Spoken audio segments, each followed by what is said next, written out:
Okay. So I guess this is day 4, isn't it? Day 4 of the medical hypnotherapy specialty certification training online. We have one person that we're waiting to arrive, but we will go ahead and get started here. We have Art Emrich with us again today, and a little bit later on today, he's going to be presenting something. And I forgot to ask you, do you have a PowerPoint? I'm guessing. I don't. I decided I would break tradition and my goodness. Just use I'll have to alert the media. I will use my deep hypnotic voice. Oh, I love it. So I'll alert the media that Art Emrich is doing a presentation without a PowerPoint. You have great PowerPoints. You made me a real PowerPoint person. Good. That's hard to say. They're powerful. They really are powerful. Yeah. Can be. So I thought she was logging on. What happened? Huh, that's weird. Anyway, today I'm, like I said earlier before I started the recording, I am really excited about today because this is kind of a little turning point. This whole field excites me. The medical has excited me from the very beginning. Even before I knew I was doing hypnosis, I was doing medical hypnosis with myself. And that's what led me to this field and the neurolinguistic field and hypnosis. To me, answered all the questions. And it just, the evolution of these fields up to the point when I got exposed to them in the early 70s when I started studying it, it had started to really figure out what is happening with the organism and the energy and the unconscious mind, the creative part of the mind, and at the cellular level, it was all starting to come together. So we're going to be talking about some people that really influenced me, luckily, and just coincidentally, early in my hypnosis career in the early 90s when I started my official career. People like Bruce Lipton, Carl Simonton from the Getting Well Again studies, the cancer studies, and just so many people that influenced me. Dr. Preston, Michael Preston, the medicine of the mind. So I'm going to talk about people that influenced me, that I have been given charge over, spreading their wonderful information that they gave me.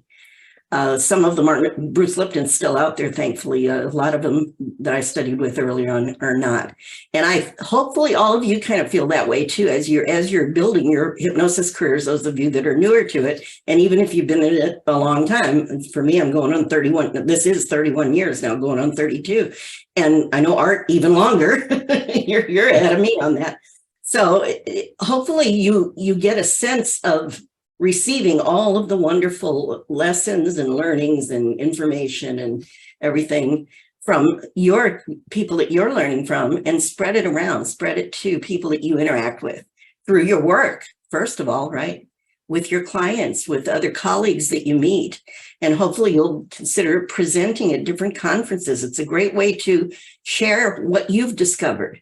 Because every time one of us takes a technique we learned and does it with a client, we learn something, and it changes us a little bit. Hopefully, we keep growing and evolving. So all of us have so much to teach each other as well, and that's why I love doing classes, because I'm learning as I'm sharing from my great teachers and what I've discovered since learning from them.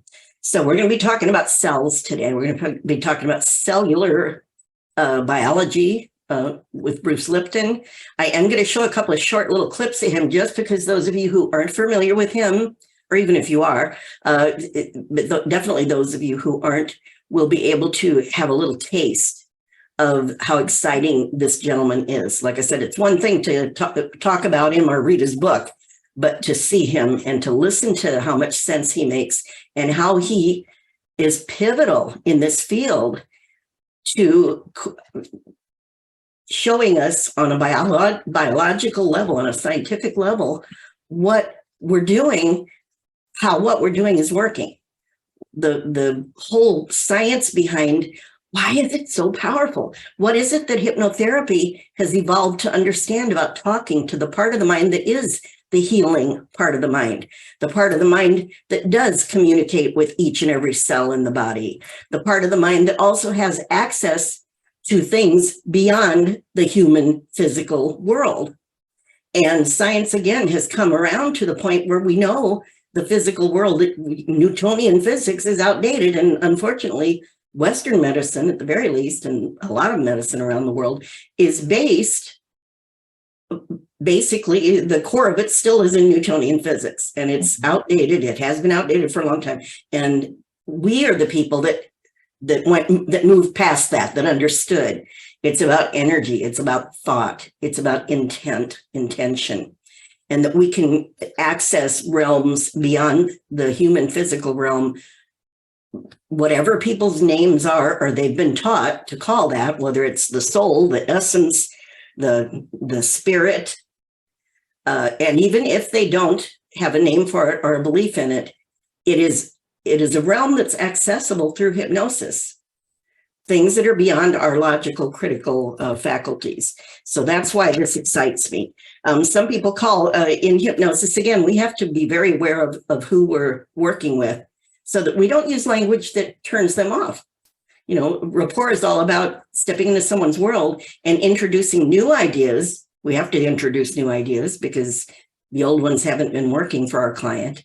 That's our job. And yet we have to introduce them in a way that they are open to, that their mind doesn't all of a sudden say, oh, close down, this is woo-woo, or this doesn't make sense to me, or whatever, which is why I love Ericksonian, conversational, permissive language, all the names we have for the way that we can talk to a client where their logical mind will go, oh, you know, that sounds, I might consider that, you know, that they're not just going to shut down on you because you introduced something that maybe they hadn't been exposed to or weren't open to previously. So the language is so important. And yet, like I said, some people call it divine wisdom that we can access, divine intelligence, higher intelligence, the inner intelligence of the person. Some people are more open to that kind of language.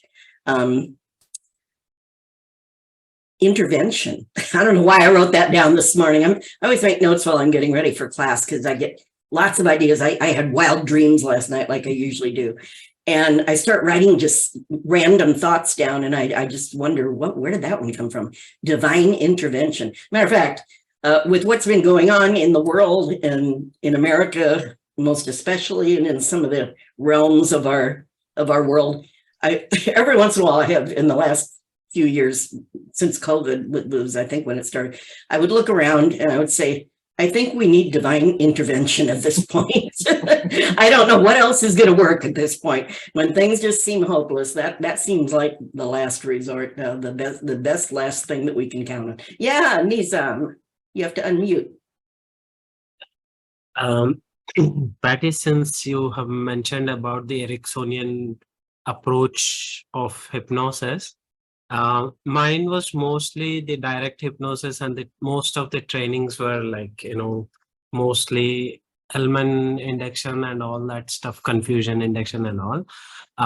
Could you please share if some resources of how we can utilize the Ericksonian way of inducing trance or certain things would really help?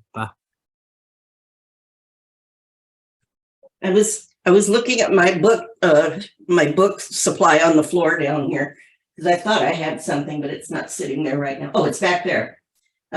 Therapeutic Trances is a book by Stephen Gilligan. Let me get it real quick.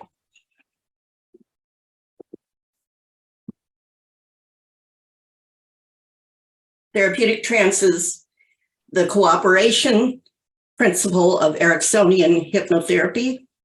It's kind of a big book, but it's a nice, I got lots of highlighting in that. I did one of my research projects on that book. So that's a nice one. Ericksonian started it, but I think we've even evolved it quite a bit since, the mid 1900s when Erickson was kind of the one that everybody was, emulating. Because I think we keep what I call finessing the language of talking to the person's, what I call unconscious mind. That just means whatever's outside of their awareness. And that's what we talk to in hypnosis, right? The part of the mind that they are unaware of. It's always there. It's always paying attention to everything that's being said and all the input that's coming in. But the language is different than for the logical, judging, critical mind. Now, you studied at Omni, which is Jerry Kine's group. So that makes perfect sense because that was the same era as my first teacher, Dr. Krasner.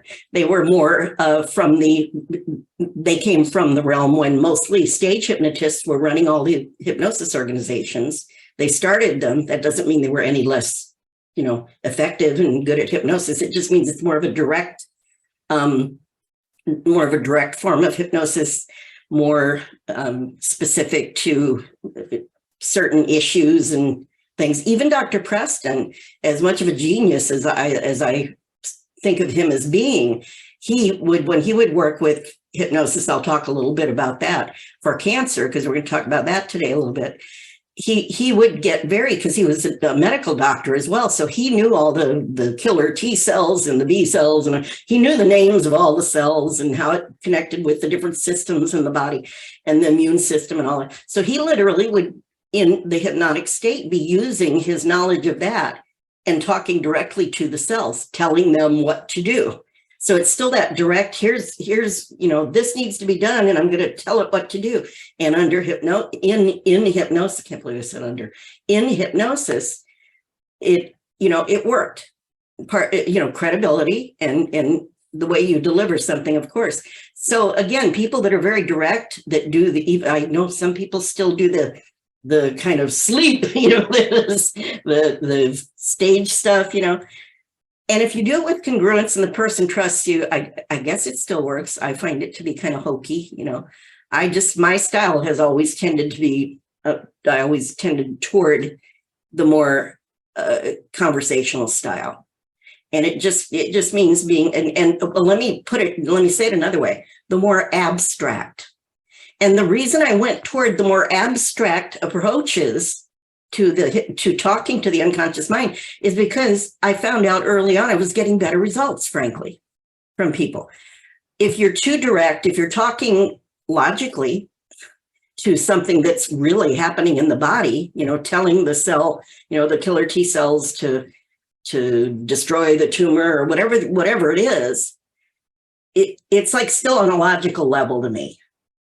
And I just found the people that I was especially working with that had really serious illnesses responded so much better when I got them completely out of that part of the mind and did more of a abstract representation of something that their logical mind wouldn't even see the connection, like not even understand what we're asking it to do. Because again, the conscious mind isn't what gets it done. The conscious mind sets the intention, the goal, provides the motivation and the cooperation.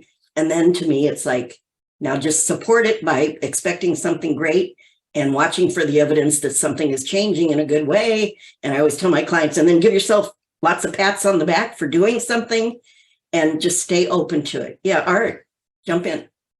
I think a real good example that I use a lot of times about the difference between the directive and the permissive or conversational is Erickson found out, for example, if a lot of hypnotists were saying, okay, now I want you to go to a beautiful beach and the sun is shining and the little clouds in the sky and the seagulls are flapping away and there's a nice breeze blowing and you're just out and enjoying the sand and under your feet and everything. And he found out that a lot of people hate the beach.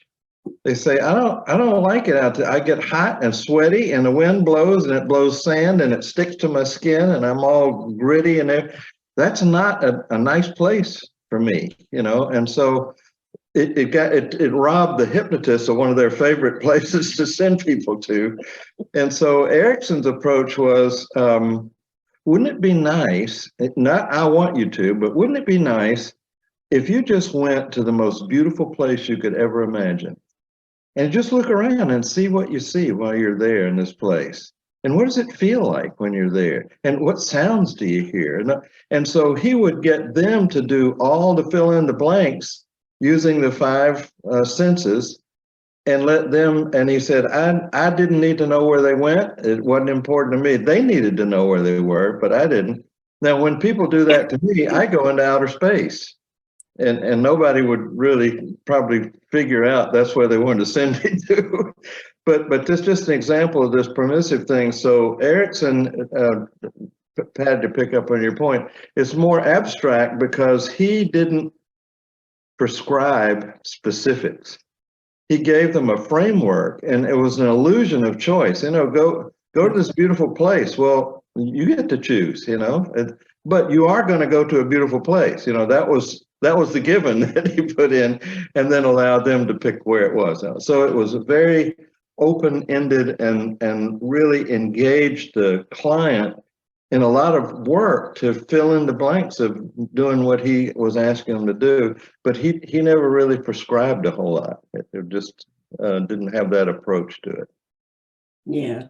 And it respects the client more. Mm-hmm. Not only does it help them to develop their own creative, imagination while you're guiding them loosely through those kinds of things, but it also, that's where that word those words client-centered hypnotherapy came from. Mm-hmm. It's more respecting that the answers are going to come from the client. So you might as well let the client's creative mind take them where they think it might be useful or helpful or peaceful or calm or something. And it's just got more respect, I think, for the client instead of telling them, like you said, what to think. That's why when I was listening to that video, I'm going to go, oh no, I said those words. I want you to. I really work to try to get that out of my vocabulary. It's hard because we do want them to, and we're expressing our hope and our intention. But there are just so many differences in the way this thing works. The way Erickson would go about something was just magical to me. He made it a point not to be directive. It's called the utilization approach. Right. He would be working, and he worked a lot in this tiny little room in his house in Phoenix. And he would be in the middle of something, and he'd look up and he'd see, okay, it's almost 2:00, and my grandfather's clock is getting ready to bong 2 times. And so he said, in a minute, you're probably going to hear a sound, and that's going to be the signal for you to make the changes that you want. Get ready, bong, bong. And so he utilized whatever was there. He had grandchildren running through the room where he was working, screaming and yelling and all, and he would incorporate that into it. So he just, whatever happened, he utilized it. And it was a powerful way of thinking about what he was doing. You didn't have to be in a quiet room and all this. You could do it in the middle of a Starbucks coffee shop if you wanted to, and it would still work fine. And it's a great skill for hypnotists to train into themselves, because it's also, I know those of you who have been in any classes with me before, you've heard me say, I train my hypnosis students with it. By the second day, they're adding the last word to this sentence. I say, anything your client says or does is, and they answer back. Sean, you know what the word is? Perfect for you. Perfect. It's perfect. Because it is, by the way, based on where they are right then. And that gives you information, doesn't it? If they're doing something you kind of wish they weren't doing, and you're the hypnotist saying, oh, I must be doing this wrong, or they're not cooperating, or you start that kind of a game in your head, you're missing the opportunity to get the feedback from your client about where they are right now, because you have to start from where they are right now. And at the very least, you're getting feedback about how they're creating their current reality. And if that's the reality they're asking you to help them change, then that's useful information, isn't it? Now oh, there's something we're going to have to deal with. We're going to have to do something about that. We're going to have to help their mind find a better strategy or a better belief system or a better whatever. And those are, again, that's why listening without judgment, that bubble I talk about that I put myself in when I work with clients, I'm in that bubble with my client, and I don't know how, maybe from my acting background or something, or just trusting it because I had great teachers at the beginning. And I just learned right away to go into that with my client, and they feel that too, because I'm so focused on them. I'm not in here in my head. I'm focused on them, and I'm listening for everything that's going to help me get them what they're there for. That's all that's important. The rest of the world is not important right now. unless, and I tell them, if the fire department goes by and the sirens are real loud, your mind will know instantly that's not important for you.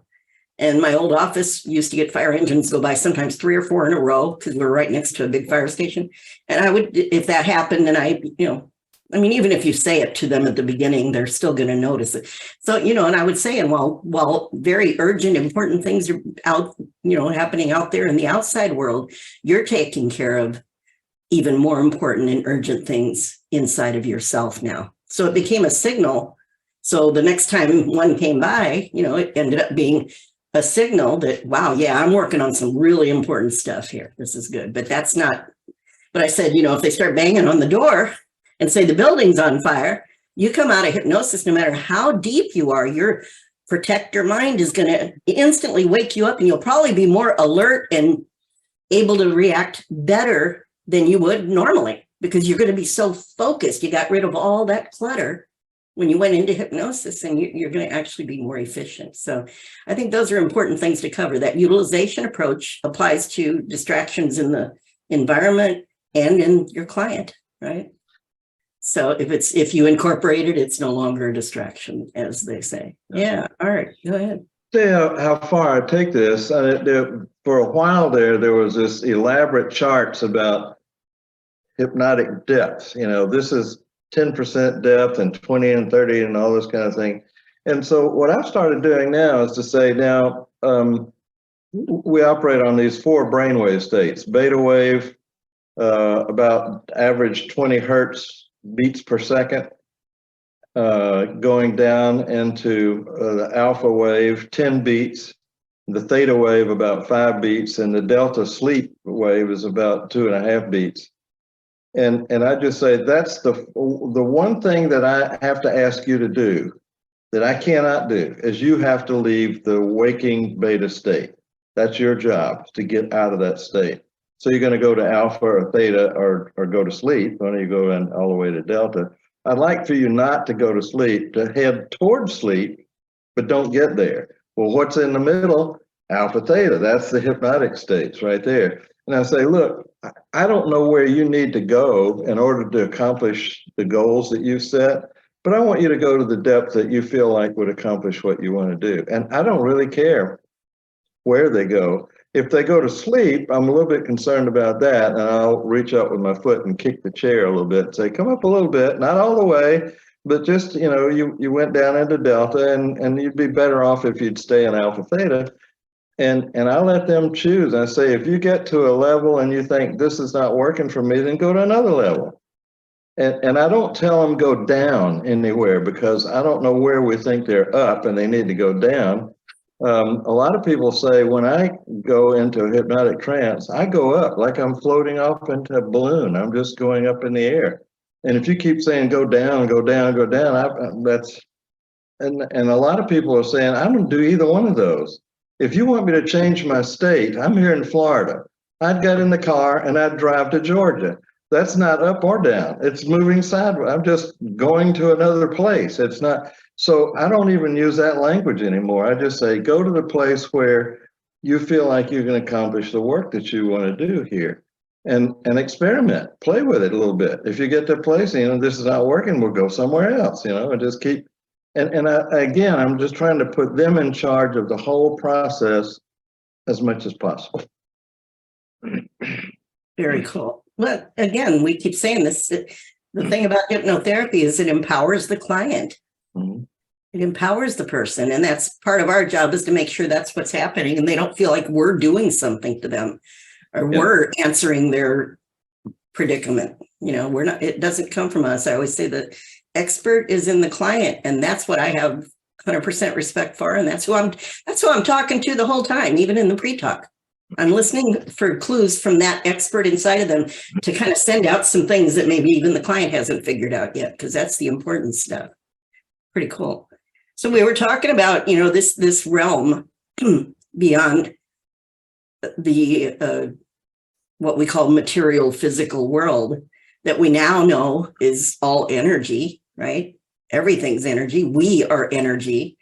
When you break it down to the smallest, now that we have the instruments to to see deeper and deeper into materials. They figured out quite a while ago that it's all energy. And yet people have different ways through our entire human history of wanting to get into what are we actually doing? I guess that's where I wanted to start today, is think about what are we actually doing when someone comes to us for help with, since this is a medical hypnotherapy training, for a issue that they perceive to be physical, emotional, maybe both, usually both are involved, but they're thinking of it in a certain way that they have grown up thinking about it and that their doctors taught them to think about it. And yet what are we doing? Why is what we do, why does it work so much better in, healing, getting that healing process happening or accelerating it or making it happen than what other people are doing out there trying to help that person with that issue?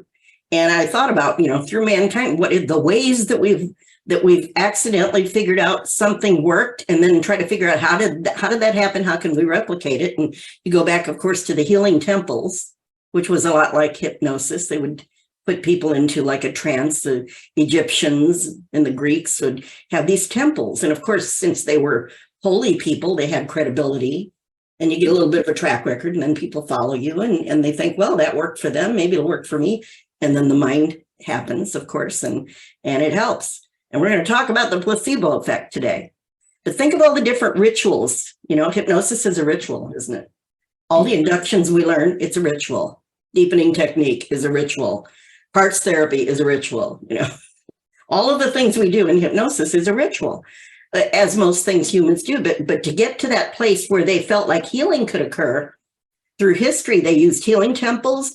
Prayer has always been something that a lot of portion of society uses to assist healing, right? Prayer, it's a ritual. Sound, vibrational sound. If any of you know Peter Blum, he does the Tibetan bowls and all the different sound things. People do drumming circles. They do chanting, groups chanting together, which is a lot like prayer as well, singing together. Vibrational energy, and we know now, again, from the instruments, it does affect the organism.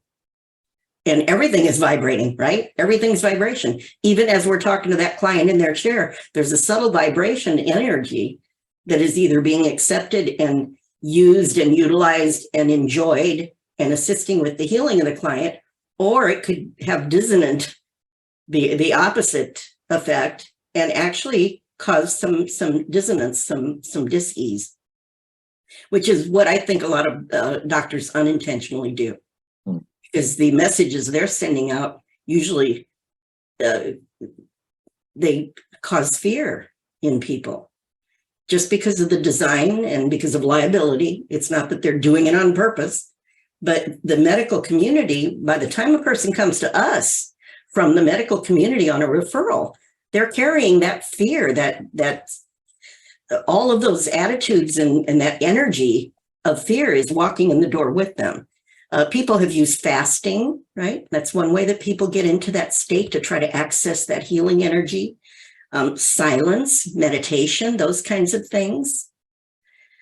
And, the hypnotic ritual techniques that we have created through the time that, hypnosis has been evolving, the elements of that are some of the same elements that happen with all these other things humans have figured out, right? Dissociation, we talked a little bit about yesterday. A lot, if not most, maybe all, of hypnosis, once we're getting them into a certain state, we're helping them shift their brain waves and their state so that they can tap into a part of themselves that isn't that limited logical mind, because that hasn't been able to figure it out yet. And the best people out there trying to help this person haven't been able to figure it out yet, or at least not to their satisfaction, or they wouldn't be in our office. So if you think about it, that dissociation gets them out of the limited part. I think of the conscious, necessary part of our mind. We need the judgment. We need to be critical. We need to set goals and, make decisions. But when it comes to healing, the body already knows how to heal. It came in with that program. That's one it didn't have to get taught when you were a little kid, right? It came in with the package. It's one of our innate, immutable truths of the organism is it always moves towards health and balance and order, a perfect order. You know, in hypnosis books, they always talk about that when you do a lot of techniques for healing, talk about the perfect blueprint for health. You get them into hypnosis, at least the people that trained me, a lot of them talked about that perfect blueprint for health. It's in a lot of the books that are out there. That you get their unconscious mind to now compare what's happening in the body with that perfect blueprint. Now that's a metaphor, of course, but it's also it implies that you came into this physical realm with a certain design. I find myself using that word a lot, especially if I'm not sure about the belief system of my client. I'll say there's a design of the organism and the balance and the order that it was designed to have, to be the default, in other words. Something has interfered with that perfect design. If you want to use the word blueprint, I'm just using different metaphors for the same thing. So that perfect design, if we get in the person dissociated from whatever they had been experiencing, now they can consider things like this. And even if someone, again, doesn't have any religious or spiritual side at all, and I've had a few through the years that just say, we live, we die, that's it, there's nothing. And, you know, of course, our job isn't to convince people of anything. Our job is to help them to get better, to get to whatever their health issue is, to help them. But we also know that, you know, even people who don't believe in anything beyond life, they know about energy now. They can't deny how vibration affects the cells. They can't deny things like, I don't know if you're familiar with what's his name? Masaru Emoto, the water studies. This is a book based on the water studies, the messages in water. Masaru Emoto, he's, and most people are aware of this now, that you can take plants, for instance, and play hard rock and they kind of start withering. And you play Mozart, you know, certain types of music, certain tempos of music, and they will thrive. This is not universal, of course, but we're talking in general, by generalizing, that people thrive better with certain colors around them. They learn better with certain colors. The energy is indisputable now that it does affect the organism. And, well, think about energy work like X-rays. What's an X-ray, right? Talk about light energy, talk about sound energy. Now they're starting to break up gallstones with sound vibration without doing invasive surgery. Now that is fairly recent in human history. If you talked about that 100 years ago, they'd say you're crazy. But now they found that sound waves enter the body and can affect. So think about the sound energy that people are surrounded with. So even people that don't have a belief in maybe a higher power or anything beyond death, that they still know there's other influences on them from the environment. And again, then we get into Bruce Lipton. We're going to get deep into Bruce Lipton today because he really makes the points. So we're doing dissociation to get them out of their body, their physical body. That's what dissociation is, right? Now they're not in their body. And if they're not in their body, then the implication, at least for most of the purposes we do this in most hypnosis processes, is to get them out of the emotional impact of their condition, right? If I'm not in my body anymore, now I can look over there and I'm in this place of I'm not connected anymore to that fear that I had walking in the door. Yeah, Sean. Question. So this is off topic, but on topic in a way, with remote viewing that we've seen happen in government and that is someone coming outside of their body to be somewhere else, correct? I don't know. What do you think? I mean, from what I've read so far, I haven't actually done it, but it seems like you're disassociating yourself to associate yourself with someone else to see what they're seeing. In Sure. hypnosis, is that happening with the practitioner and also the client? As you're doing it, are you connecting more in depth with that client yourself? Well, I think going into the state of a hypnotic process with a client does connect you definitely more at the unconscious level. And, you know, I'm sure we talked about that in the classes you took with me and everything, and I'm sure the rest of you covered it somewhat, but, you know, these are pretty deep subjects here. these are things we could talk all day about, but basically the dissociation for our client, for purposes of working with a client, again, is to get them out of that predicament they're in, that they walked in with. So if we can get them into their creative imagination, whether, you know, they're obviously still in their body, Right. but their imagination can be someplace else. And that's why, like yesterday, like if you put the pain out here, all of a sudden, first you kind of, I don't want to use the word trick, but it's a little thing we do with hypnosis. We get their mind to, you know, create some kind of representation, which it's doing anyway, you know, of that, you know, anvil with a hammer hitting it in my head. And that's why my head hurts, you know, that's what it feels like. And then you get them to bring that anvil and that hammer out here, and they imagine it outside of themselves. There's a dissociation that happens that right there lessens the impact, because now it's not here anymore. Now it's out here. Oh, now I'm looking at it. And the more you get them involved with looking at, that's the whole magic of those kinds of techniques, is now I don't have to have it in here anymore, you know. So whether with remote viewing, that's obviously beyond the purview of this class, but whether they're actually going there energetically, or whether they have the ability to tap into a consciousness that can just perceive, like connecting with that person. Because what are we doing when we work with hypnosis online? You know, I've worked with the same techniques I've been doing with clients the last couple of years. I've been doing with people online, and it still works. So it's energetically, I'm sometimes in another country with my unconscious. So that's why I call it the unlimited mind, because it literally can, you know, and whether I have to, I don't want to have to interpret, am I there? Did my mind travel through space? It doesn't really matter if you've got the connection energetically to me.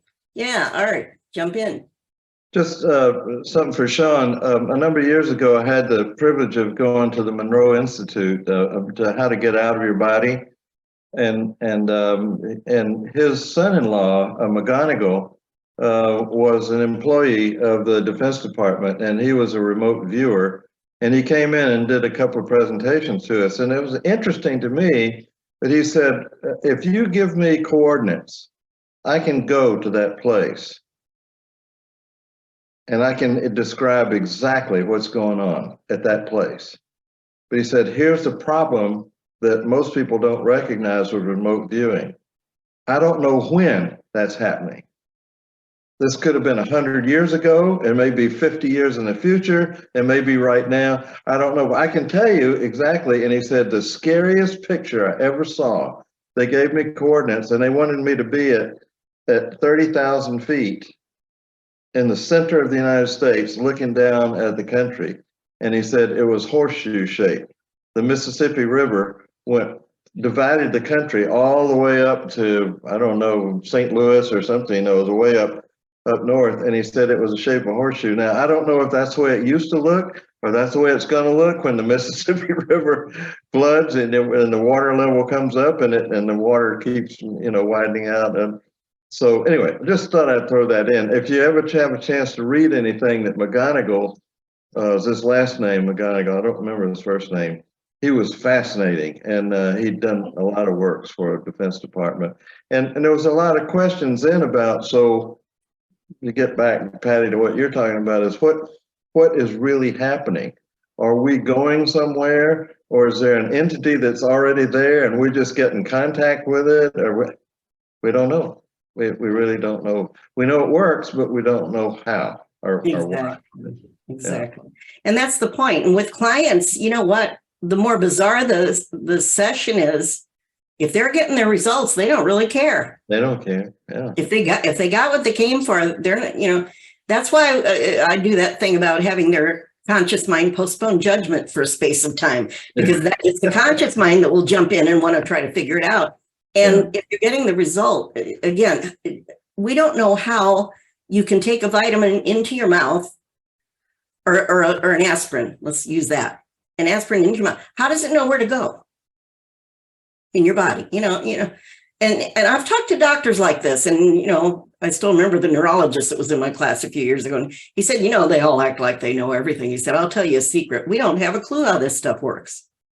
And he was a neurologist. So I'm like, that made me feel a little better. I don't need to know then, do I?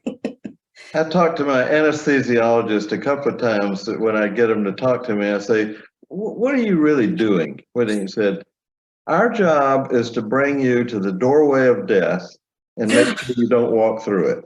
And I said, it's not a wonderful description of your job. He said, the truth is, we really don't know. We know that we can put the conscious mind to sleep. We know the conscious mind never goes to sleep. Well, it will on the big one, it'll go to sleep and it won't ever come back. But he said, all that stuff that's happening, we don't really understand a whole lot about it. Chemically, we can suppress the activity of the conscious mind, but the unconscious is still doing its thing. Another reason to get really good at hypnotic anesthesia, or hypnosedation is the new term for it. Because at least at the dentist office, why should you take anesthesia for things that really you don't need to be that level to do, and people have done a lot of surgeries with no anesthesia. It's not going to, what did they use before the chemicals were created? Do you think, Yeah. They used, I think they used a stick in the mouth, you bite down on it. Lots of bourbon, maybe. Whiskey, moonshine, whatever it took. Hit me in the head with a brick, please. Yeah, no, but they did on the battlefields. It was famous for that before they got ether and chemical anesthesia and all that stuff was created. And that wasn't that long ago. And they used prayer and all these rituals we're talking about. This is how people, it's like, I want to feel better, do something. And somebody did something and sometimes it worked and they said, okay, do that again, and teach somebody else how to do it and get it out there. So, it's all just us trying to figure this stuff out. So anyway, we got the dissociation. That's a nice element to get them out of their predicament mentally. And that means they feel better, right? So if in the space of time they're in my office especially with a very serious illness, I want to keep them in the abstract realm as long as possible. I want them to use their creative imagination to create things that their mind has already been set up at the pre-talk to support. It already knows what the goal is. It knows what it's going for. And that's the part of the client also that knows what's possible. I certainly don't. And I know the doctors, if they were honest, certainly don't, for that individual, know exactly what's going to be possible, because they might be the one person in 10,000 that does what no doctor has seen anyone do before, right? And if the client thinks they can, I'm going to jump on board and say, let's see what happens. I'm not going to promise you, but if you think it's possible, hey, let's go for it. Okay, so what's another way we do it? Timeline, by the way, if you're all trained in some kind of timeline technique or timeline therapy, it's dissociation, right? It's just nizam. You're not familiar with timeline, but timeline is a metaphor. It's like your life path. We use pathways, I do anyway, in hypnosis, because it's representative of, this is my pathway, this is my trajectory, and now I can take a different turn and I can go in a different direction than the one, there's you can use their metaphors, but timeline means your lifeline from when you began to where you are now, and then moves out into the future. It's a representative line. And with timeline therapy, we have them float above themselves and go back into the past, floating up, floating. This is one of those really fun ones. I love timeline. They float back into the past. And if you create it in a way where you set them up to be safe, to where they feel comfortable and safe doing this, and it doesn't seem too weird, or even if it does, and they're going along with it, that's okay too. But, they can go back, and the idea is, this is the other element to me that's so important in many effective hypnosis processes, is a change in perspective. That's what we're doing with pain, and that's what we're doing with timeline. We're helping their unconscious, the mind, the part of their mind that does have, supposedly, and I believe this 100%, it has recorded every experience they've ever had, most of which they've long forgotten. And I'll tell my client, I'll say, if I asked you, what did you have for breakfast 3 weeks ago on Monday? And they'll go, I don't know. And I'll say, that's right. Your conscious mind can't remember those things. It's not designed for that. Unless something very, very emotionally important happened on that day. Like maybe that was your birthday. It could be either way, good or bad. If it's a strong emotional connection with that particular morning, you'd sit here and go, oh yeah, that was 3 weeks ago Monday. Yeah, that was my birthday. And, I had this great party and I got really drunk and was late for work. Then they'll remember it. But most of the time, it's long forgotten, most of what happened to us. So I'll tell this to my client. I'll say, and this is to set up, because I feel like we do some kind of regression, which is timeline is a form of regression as well. Some way to get, because everything has a history before they came in your office. So to me, I set them up in the pre-talk and I say, your unconscious part of your mind is the part that has recorded in great detail everything that ever happened to you, everything you ever thought, everything you ever felt, everything you've experienced, even back before you had a mind to think, when you were in the womb, And so I'll say it's everything you've ever experienced has been recorded in your consciousness. So it knows what this illness is about. It knows what it's really about. It knows where the seeds were planted that led to this. It knows anything, any mistaken beliefs or limiting beliefs that you've taken on, or fears or doubts or self-doubts or whatever it is, identity things, anything that ever happened that caused some kind of imbalance. And I talk about the design with, the perfect design that came in, Now, if they came in with a disease, this will be a little different talk, just a little bit different. It's not going to be exactly the same, but I'm still going to assume their mind and body can figure out how to correct, rebalance, reorder. And I'll tell them the unconscious part of your mind is the part that we're going to be talking to today that's going to get this done. So when we do a timeline or a regression of any kind, I think of it as that higher consciousness going back that has all of that recorded, and it knows why they're there. And it's going to go back and kind of retrace their whole history with me guiding them. And it's going to start finding places where something was picked up that now today it knows isn't serving the person.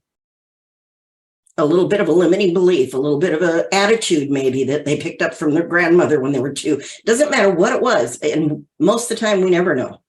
But I trust that it knows everything that's related to what caused the imbalance in the organism.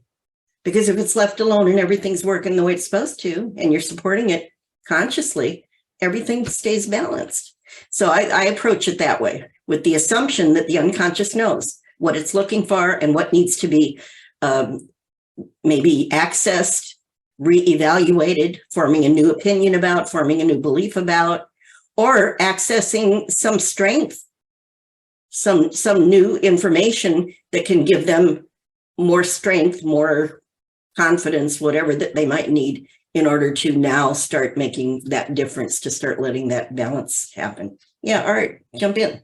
If you want to use Yoda language, whenever Darth Vader was around, he said, I sense a disturbance in the field. There you go. So maybe that's what it is, just a disturbance in the field. And that's supposed to be what we are, in a field of energy. And if there's a disturbance in there, that's disease, so we can use different language for it. You want me to get my Yoda doll? I have a Yoda doll. I do. I have one in my office too. And I have to turn him on. There are Yoda people of age. Little kinky.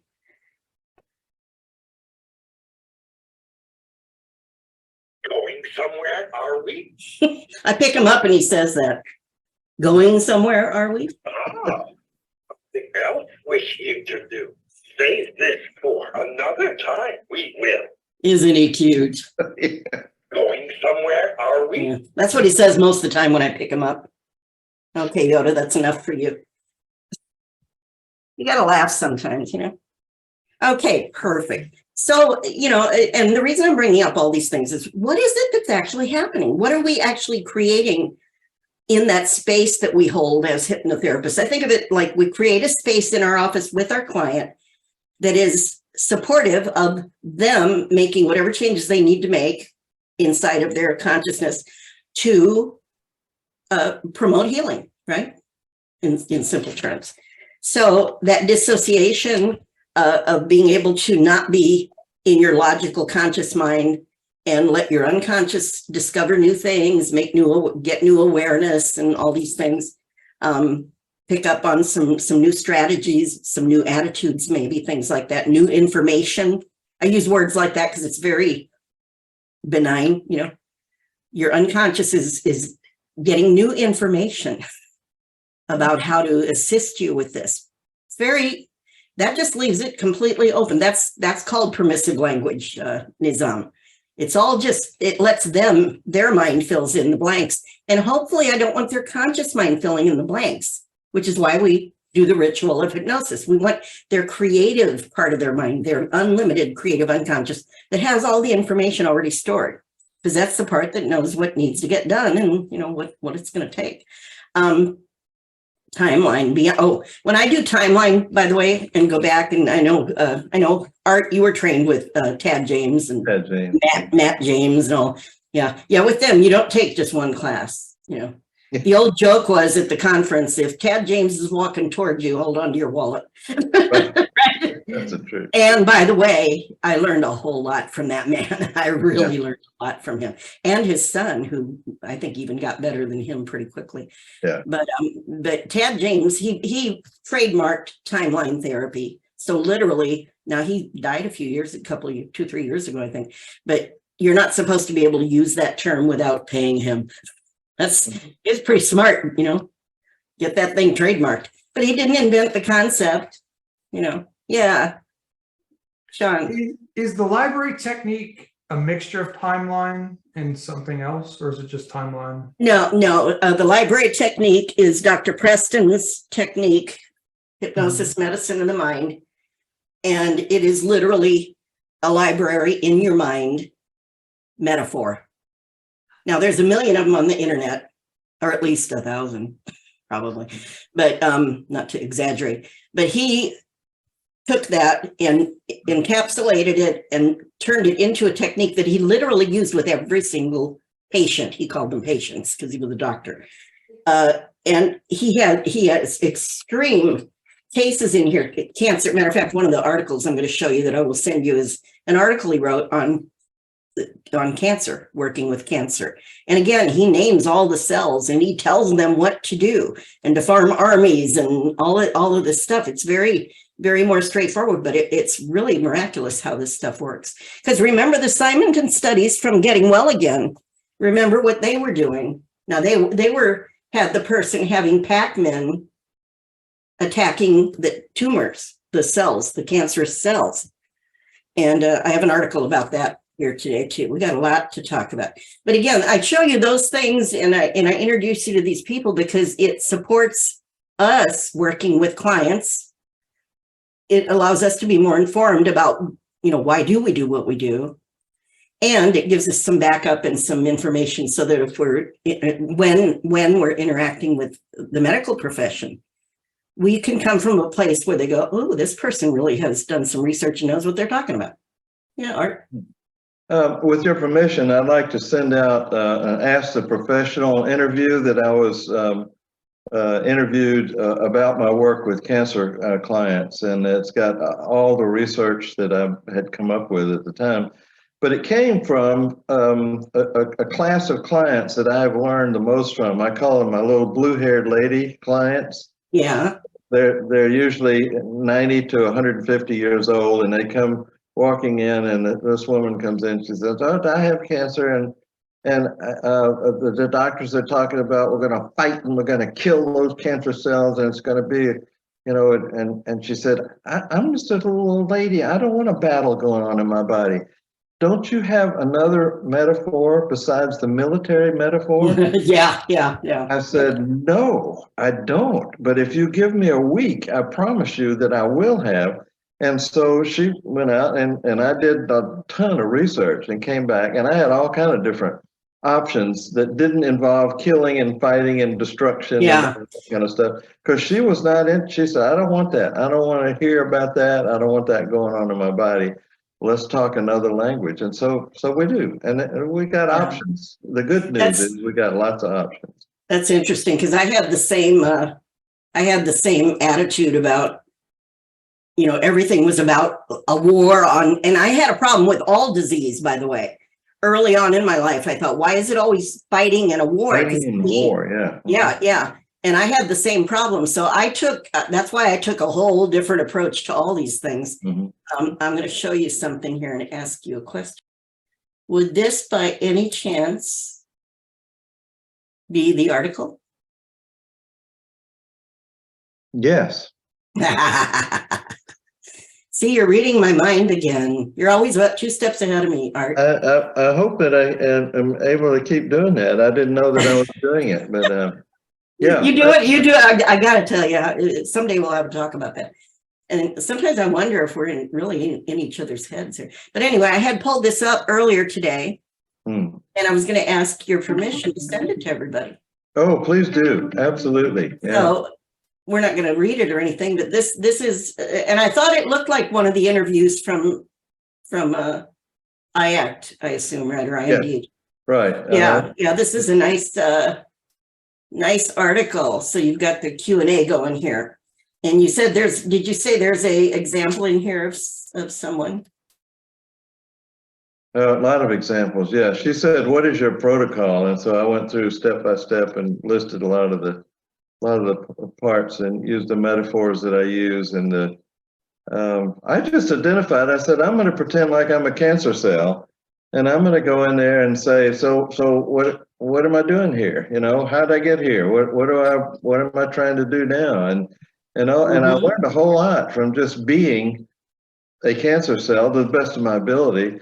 And then I thought, so what have I got to tell them? You know, if I want to help them and the client, I can't just go in there and destroy them all, you know, and get a Pac-Man to eat them up, you know. I'd like to, but that doesn't seem to work very well. So what else could I do? And so I just kind of explored that whole area of talking to the cancer cells. Cool. And that's real similar from what I saw. I kind of skimmed over it. I didn't read exactly the whole thing, but I will definitely send everybody that, unless you want to do it, to send it to them. But that was one of my things I was going to show today. There's another one, as long as we're on cancer, because again, today is going to be a lot about immune system cells, and that involves just about everything we work with when it comes to, there's another, Hypnosis for Cancer must be a popular title, because that's what this one's called too. Hypnosis for Cancer and a Story of Inspiration. This is actually an article that's going to be in the next Unlimited Human. And it's just good. a base. It comes from my research, you know, with different books that I've read on cancer and different ways it can be used and things. And then I have my story of my first cancer patient. And I talk about Preston, of course, who I always give credit for helping me out. So a story of inspiration, and then I give my references. So there's another one you'll get. Great. And to top off the list here, one more. This one is an excerpt actually from the Medicine of the Mind, from Hypnosis, Medicine of the Mind by Preston. This is an article on the treatment of cancer. And I thought I'd send you this because, you know, like I said, he talked about great detail of the kinds of cells, the immune system, how it works. And there's a whole education here on that. Now, in the hypnosis process, I don't go into that kind of detail, but I think it's very useful to know these things. And for some people, you may want to bring in some of that detail, depending on your style. So anyway, that's what this was. It's just a one-page synopsis of his approach for cancer. So I will. Great. Please do send that out too. Yeah, I'd love to get all that. Really. Yeah. Helps to. Now, the the one I wanted to get to next, wait, let me finish my little, my notes here, my scribblings from the day. So to get back to what are we doing? What do we do when we're doing hypnosis? We talked about the rituals. We talked about humans working out. What is it that we need to do in consciousness to access the ability to heal faster, better, more permanently, whatever you want to call it? So I think of it, the culminating thing that we've come to with all that we've learned so far, to me, is about going to the source, what I call the source.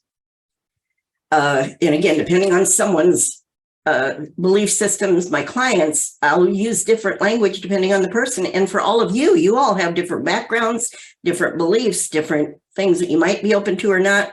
And if you'll remember at the beginning of this class, I talked about there will be some things that may come up in this class that might, what did I call it?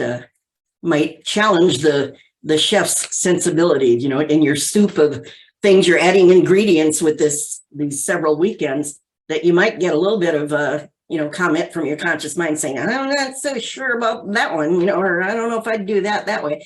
So again, in doing a training, I think it's nice to keep that. That's why we started with that open frame, to just take it all in like we ask our clients to when they don't have proof yet that it's going to help them.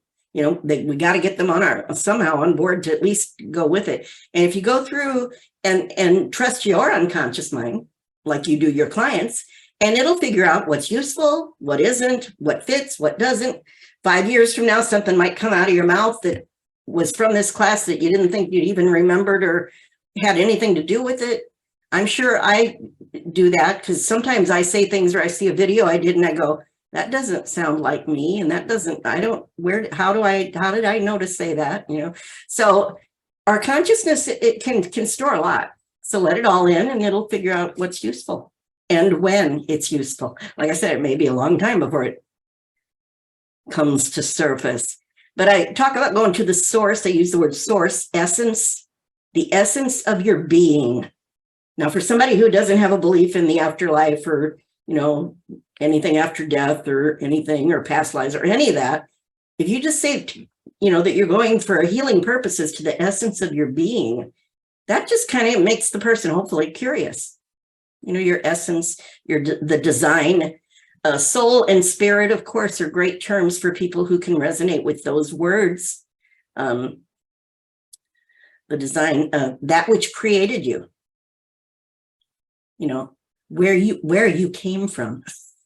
I'm not saying where, you know, your purpose for being here, you know, things like that are just kind of generic.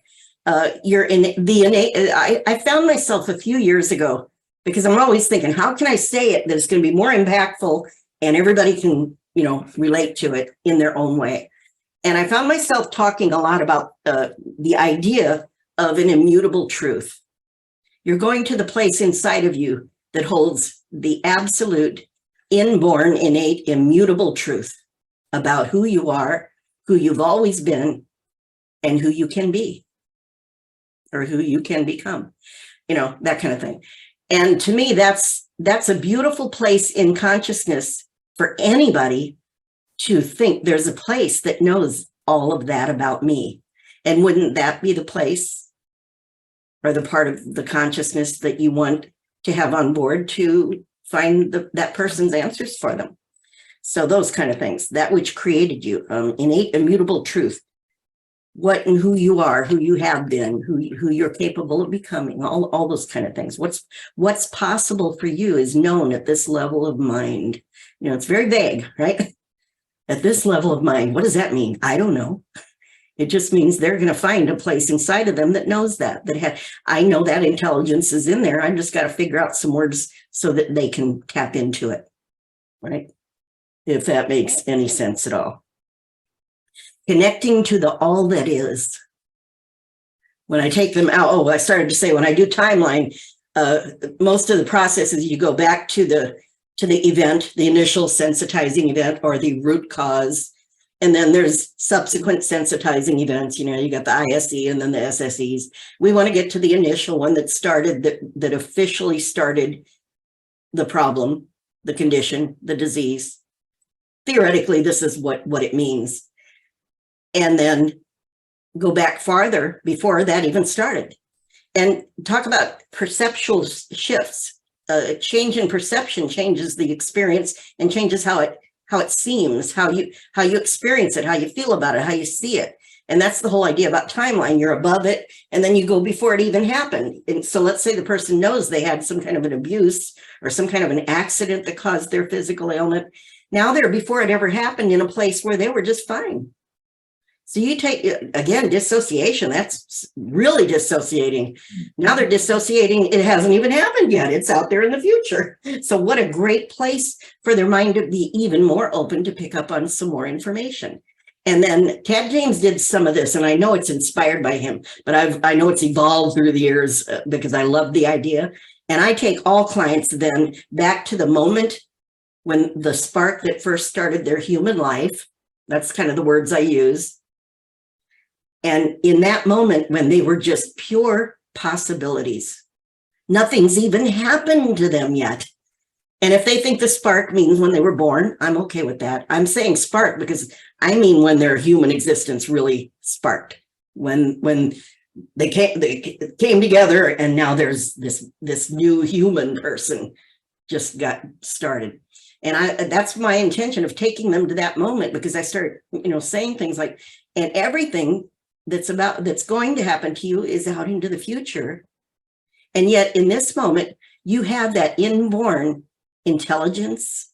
You have certain special traits and characteristics and talents and abilities that are born in this moment, that were created in this moment, that came into the world with you, that make you the unique and special and different from every other human on earth, right? So again, with medical issues, people have a lot of times they have developed a self kind of, I can't think of the word to use, almost like a guilt because I'm broken. There's something wrong with me, and it's affecting my family, and it's affecting people I care about, and it's affecting my ability to make a living and all of that. They start beating themselves up for not being well.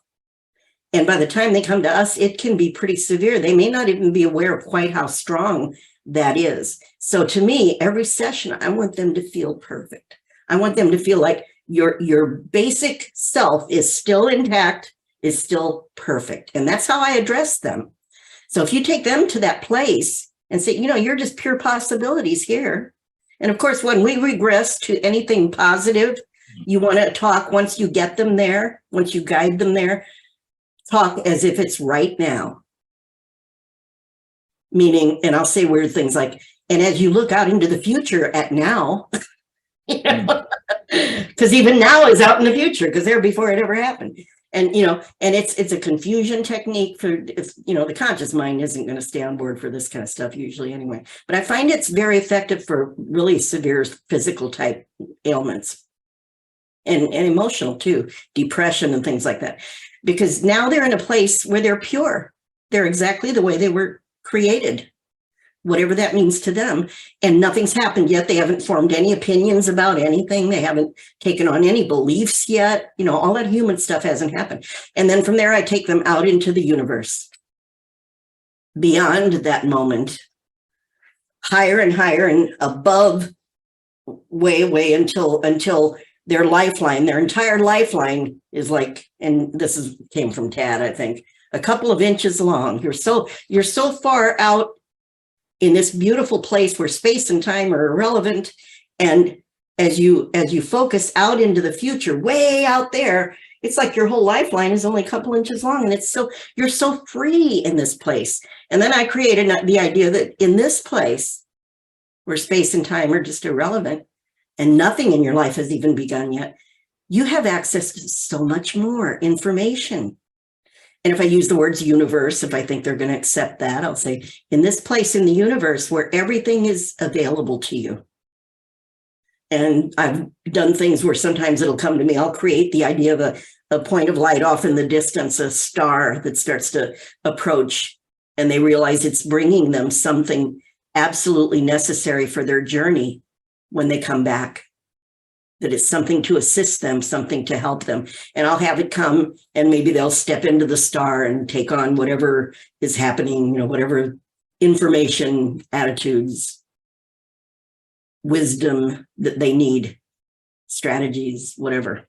And so, this is very abstract, but it's very powerful and it gets them out of their predicament. At the very least, it gets them out of that for a while. When they come back, it's almost like they don't remember why they're there anymore. They're just so up in all these feelings, and they're all positive. So, and then coming back with timeline, of course, then you're going to come back and notice that history realigning and picking up on the lessons missed, right? Maybe the lessons that you didn't pick up on when you were young and didn't realize. And you can trust the unconscious is gathering anything it needs to assist you with what's going on out there at now, and then coming back, delivering it. And then, of course, we always future pace. After it delivers what it got out there, back there, then I'll have them go, now that you've done that, now that you've done what you've done here today, your higher mind knows that future is already realigning. It's already changing in line with the changes that are already occurring inside of your body and your mind and your attitudes and your beliefs and all of it. And then send them out maybe 6 months and let them find themselves and get some more information. And ask open-ended, I love open-ended questions. Notice what you see. Notice if it's a physical ailment, I say, notice your body. Your mind knows what's possible in those 6 months now that you've done and will continue to do this work. Let your unconscious show you, how are you breathing? What is your energy level? Just open-ended questions, and then give them silence is nice to let their mind fill in the details, like Art said. Let them fill in the details. And bringing back way more information than even you can possibly know on a conscious level, and bringing all of that information about what really is possible for you, and bringing that back, incorporate it in, reintegrate, blah, blah, blah. So that's kind of the way I do timeline. And I've got a thing that I'm going to do for you, take you all through. I was hoping that Stephanie would come. I miss Stephanie. We're going to take a break before I do it, though. But Art, you going to be here for the whole day, hopefully? Yes, I will be. Okay, because I was planning on doing a process right after we take a break. Okay. And I call it the cellular universe. It's inspired by Tad James. There's a couple little things in there might sound familiar to you, Art, but I think I've evolved it in my own way enough to call it my own. I can do mine at 3 or 4 or 5 or whatever you want. Yeah. What do you have? What do you need? About an hour and a half? What do you need? Yeah. All the time you need. Yeah, a couple of days would be good. Okay. I'll just make you my co-trainer, and you can just keep coming back. I like it. Okay, so there was one more piece I'm going to show you before we take a break. So any questions on what I was just talking about? Nizam, did that confuse you even more than you already were? Are you okay with? No, Pat. Yeah, it's kind of an intricate, to really learn timeline, you'd want to take more of a class on it, Yeah, Karen G. Patty, I was wondering, do you have some notes on timeline that you can share with us if it's possible? Sure. I can send you the module from my hypnosis training if you really want it. Please and thank you. Sean has it already, right? Don't you? Yeah. I'm just so generous, Thank you. I can't resist. Okay, so I'll make a note to do that. Let me show you one more thing here. Oh, I was going to do this actually earlier, but let me interject it here since we have a few minutes before the break. Yesterday we were focusing a lot on pain, that fun P word. And I failed to show you this. I mentioned 2 people from the medical world that are our best friends because they absolutely love hypnotherapy. Is Michael Yapko. I had mentioned him yesterday. The other one was David Spiegel, who I will be talking about again today from the standpoint of immune system and his relationship with the Simonton cancer studies, frankly. But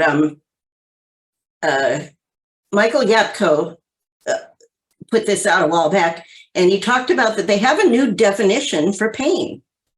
In 1979, the International Association for the Study of Pain, IASP, revised their definition of pain for the first time. This was made necessary by research showing clearly that pain could arise from sources other than physical tissue damage. So they came a little bit off of Newtonian, physics a little bit here. Although the revision was small, they mentioned it has big implications. So here was the old definition up until 1979. An unpleasant sensory and emotional experience associated with actual or potential tissue damage are described in terms of such damage. Now, the revised 2020 definition, well, I guess that one started in 79. The one that they revised in 2020, an unpleasant sensory and emotional experience, that part's the same, associated with or resembling that associated with actual or potential tissue damage. So the only difference, 6 key points, it says, that expanded on the definition. That little bitty difference made a lot of difference. So the key points are: pain is always a personal experience that's influenced to varying degrees by biological, physiological, and biological, psychological, and social factors. The second one, pain and nociception, which is the perception or sensation of pain, perception or sensation, two different things, right? Pain and nociception are different phenomena. Pain cannot be inferred solely from activity in sensory neurons. See, they used to think it took the neurons in order to, send the message of pain. There had to be a physical, in other words. The third point, through their life experiences, individuals learn the concept of pain, right? You learn it. A person's report of an experience as pain should be respected. Number 5, although pain usually serves an adaptive role, it may have adverse effects on function and social and psychological well-being. And the 6th point, verbal description is only one of several behaviors to express pain. Inability to communicate pain does not negate the possibility that a human or a non-human animal experiences pain. So they could be, and when I read that, I had a little kitty that just died a few weeks ago, and you think about animals that can't tell you, and I kept thinking, she doesn't look like she's in pain. And then I read that and I went, oh, I hope not, because they don't sometimes know how to communicate it, and that goes for humans as well. And so they're talking about by just adding those little words, resembling that associated with, allows for an expanded understanding and appreciation of pain beyond that which was previously limited to actual tissue damage. Dropping the phrase, describe the pain, allows for acceptance of pain from those who may not have the ability to describe their pain, whether infants, cognitively impaired individuals, those with communication disorders, all of those things, or for any other reason that the description may not be possible. Hypnosis for pain relief. This is the important one. And remember, this comes from the International Association of Pain, whatever that group was. Hypnosis for pain relief is the most empirically supported application of, of hypnosis. So hypnosis for pain relief, the most supported. He says that often surprises people. Of course it does. Whether managing acute pain, chronic pain, surgical pain, the research has consistently supported the use of hypnosis. So this is a little article by Michael Yapko talking about that they changed that definition of pain. And like I said, he loves hypnosis. He's an advocate for hypnosis. He's got some great videos on the internet of using it for everything from medical to depression to a lot of other things. So pretty cool. And with that, I will send you this new definition of pain. Let me make my check mark. I'm a little more organized today than I was yesterday. So, okay, so let's, any questions or comments on that? Yeah, all right, jump in. I have a course that I do on pain, and the nurse's definition of pain, I think, is the best one of all. What's that? Pain is whatever the patient says it is. I love it. That really captures every bit of that. And I wonder if the doctors would agree. I hope. yeah, Hopefully, they were so confused that they would have people come in with severed limbs and they have no right arm and they say, I got a pain in my right wrist. And they say, that's impossible. You don't have a right wrist, you know? So Yeah. the nurse said, if they say it's hurting, then that's what it is, you know, don't argue with them. I think one of the articles that I have talks about the phantom limb phenomenon and how they use, Phantom limb different pain. things like mirrors and things to. Well, and it's real pain. There's remembered pain, there's anticipated pain, there's Yeah. projected pain, so many different, it's not a physiological thing only. I mean, it can be that. But And thankfully they're realizing that now, or they're treating it that way. Yeah. Yeah. Because, it can be think about magnified, it can be demagnified, it can be all kind of things you can do with it. Yeah. And they were saying about the way you've been raised, the way you've been in your culture too. Just think about someone who was raised, as being a tough young boy, and if you fall down, get back up, deal with it, and they end up being a football player and get injuries all the time. Those people have a very high pain tolerance because they grew up They learned it, yeah. learning not to, somehow to, not let it be as bad. And then you have people the opposite, that every little tiny thing is excruciating and they're falling apart all the time. Not a very healthy way to go through life, but what can I tell you? We just described myself and my sister. Of course, my sister died about 2 years ago, but every little thing was a disaster in her life, poor thing. But can't change family sometimes, can we? Not unless they want to change. So can only use it as a reminder of how powerful the mind is, right? Okay, let's take a break. It's 2:30. Let's take a break till 1:45, and then I'm going to do a process with you.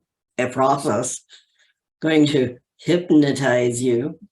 No, actually, you're going to hypnotize yourself, and I'm just going to talk because that's what I do.